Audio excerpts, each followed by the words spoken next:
শত্রুকে দমন করা, শত্রুকে ধ্বংস করা, তাও আবার দূর থেকে। শুধুমাত্র শত্রুর নাম, তার বাবার নাম দিয়ে শত্রুকে দূর থেকে তাকে ধ্বংস করে দিয়া, তাকে খালাস করে দিয়া। এই হচ্ছে তাবিজের গুণ। তো ভিউয়ার্স, আমি আবারও আপনাদের মাঝে আজকে একটা ভয়ঙ্কর কুফরি তাবিজ নিয়ে আলোচনা করব। এটা এতটাই ভয়ঙ্কর যে এই ছোট্ট একটা তাবিজ একটা শত্রুর জীবন কেড়ে নিতে পারবে। যদি আপনি চান, সে যদি প্রকৃতপক্ষে আপনার শত্রু হয়ে থাকে, তাহলে তার জীবন আপনি কেড়ে নিতে পারবেন এই ছোট্ট একটা তাবিজ দিয়ে। তো কাজটা আমি যতটা সহজ বলছি ততটা সহজ না।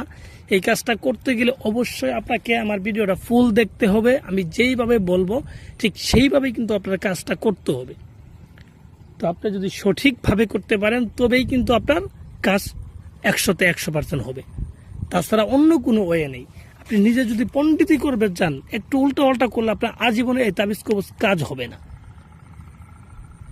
আপনারা দেখবেন অনেকেই কবিরাজ আছে, অনেক কবিরাজ, সে ভালো একজন কবিরাজ, সবকিছু জানে, তারপরও সে কাজ করতে পারে না। অনেক কিছু দেখাইতে পারে, অনেক কিছু বলতে পারে, কিন্তু তার কাজ হয় না। এর কারণ হচ্ছে উনি বেশি পণ্ডিতি করতে চান। তবে যে নিয়ম আছে সেগুলো সম্পূর্ণ ফলো করে না, তার মনের মতো করে, তার সুবিধা মতো কাজ করে। তো তাদেরকে বলছি, আপনারা যদি আজীবন নিজের সুবিধা মতো কাজ করতে চান, তাহলে আজীবন আপনার কাজ হবে না। এখানে নিজের সুবিধা বলতে বোঝায় যে তাবিজে উল্লেখ করা আছে একটা জিনিস লাগবে, যেন হরিণের চামড়া লাগবে। তো আপনি হরিণের চামড়া ম্যানেজ করতে একটু কঠিন, এর জন্য আপনি অন্য কিছু দিয়ে ব্যবহার করলেন, অন্য কিছু চামড়া ব্যবহার করলেন। আপনার আজীবনে কাজ হবে না, আপনার পরিশ্রম বৃথা, আপনার টাকা পয়সা সব বৃথা। তাই জন্য বলবো, যে কোনো তাবিজ করার আগে তাবিজের ভেতরে যা বলবে, যাই দিয়ে তাবিজ লিখতে বলবে, যেভাবে হোক এগুলো ম্যানেজ করে ওইগুলা দিয়ে লিখবেন। আলাদাভাবে পণ্ডিতি করতে গেলে আজীবনও কখনো তাবিজ কবজে কাজ হবে না, এটা আমি গ্যারান্টি দিয়ে দিলাম। গুরু হিসেবে বললাম না, আপনাদের ভাই হিসেবেই বললাম।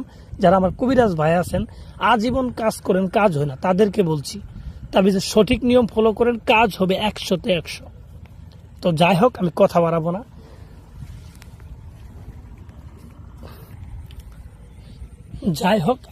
বাড়াবো না।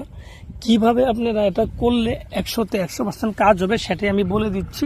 আপনারা আমার নিয়মটা ফলো করেন। তো যারা প্রকৃতপক্ষে বিপদগ্রস্ত আছেন, যারা প্রকৃতপক্ষে এটা করতে চান, তাদেরকে বলছি, যারা অসহায় হয়ে করতে চান তাদেরকে বলছি আমার ভিডিওটা ফুল দেখেন, আমার কথাগুলো শুনেন। প্রথমত তাবিজের ছকটা ভালোভাবে বুঝেন, কোন জায়গায় কি লেখা আছে। বোঝার পর আপনাকে যে কোনো একটা মঙ্গলবারের দিন রাত্রের বেলা, রাত্রে 11টা থেকে 12টার ভিতরে এই তাবিজটা আপনি লিখে শেষ করতে হবে। 11টা থেকে 12টার ভিতরে তাবিজটা লিখে শেষ করতে হবে। এর জন্য যাইতে হবে যে কোনো একটা কবরস্থানে গিয়ে আপনি যে কোনো এক কোণে একটা আসন সাজাবেন, কালো কাপড় বিছাইয়া, সামনে আগরবাতি মোমবাতি এগুলা ধরাই নেবেন। ধরাই নেওয়ার পর আপনার যে তাবিজটা আছে সেই তাবিজটাকে আপনার বুস পাতার উপর অঙ্কন করবেন, মেশক জাফরান এর সাথে গোচুনা মিশ্রিত করি, গোচুনার সাথে মেশক জাফরান মিশ্রিত করে কালিতে রূপান্তর করবেন। সেইটা দিয়ে আপনি বুস পাতার উপরে 2টা তাবিজ অঙ্কন করবেন। আমি যেভাবে দেখাইছি ঠিক সেইভাবে আপনারা 2টা তাবিজ অঙ্কন করবেন। অঙ্কন করার পর তাবিজের নিচে যাকে ক্ষতিটা করতে চান, যে শত্রুকে ক্ষতি করতে চান, তার নাম এবং তার বাবার নাম লিখে দিবেন। সে যদি মেয়ে হয় তাহলে তার নাম, তার মায়ের নাম লিখে দিবেন। এইভাবে 2টা তাবিজেই নামগুলো সঠিকভাবে লিখে দিবেন। লিখে দেওয়ার পর আপনি দেখবেন তাবিজের 4 কোণাতে একটু আতর লাগাই দিবেন। আতর লাগানোর পর 2টা তাবিজকে 2টা লোহার মাদুলিতে ভরে ফেলবেন। 2টা লোহার মাদুলিতে ভরার পর একটা তাবিজকে আপনি একটা জ্যান্ত শিং মাছের মাথায় বেঁধে দিবেন।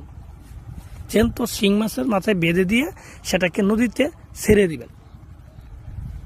ছেড়ে দিবেন।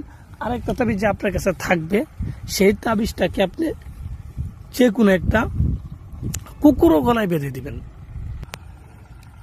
কুকুরও গলায় বাঁধবেন, এবং সে শত্রু যদি মেয়ে হয় তাহলে মাদি কুকুরের গলায় বাঁধবেন, আর শত্রু যদি ছেলে হয় তাহলে ছেলে কুকুরের গলায় বাঁধবেন।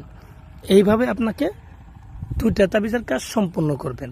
করার পর আপনারা কোনো কিছু করতে হবে না, শুধু অপেক্ষা করবেন মাত্র 3টা দিনের জন্য।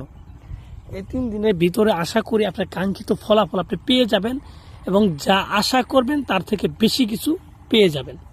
তো ভিউয়ার, আশা করি বুঝতে পারতেছেন। আর যেখানে বুঝেন নাই অবশ্যই কমেন্ট বক্সে দিবেন, আমি সুন্দরভাবে আপনাকে বুঝিয়ে দিব।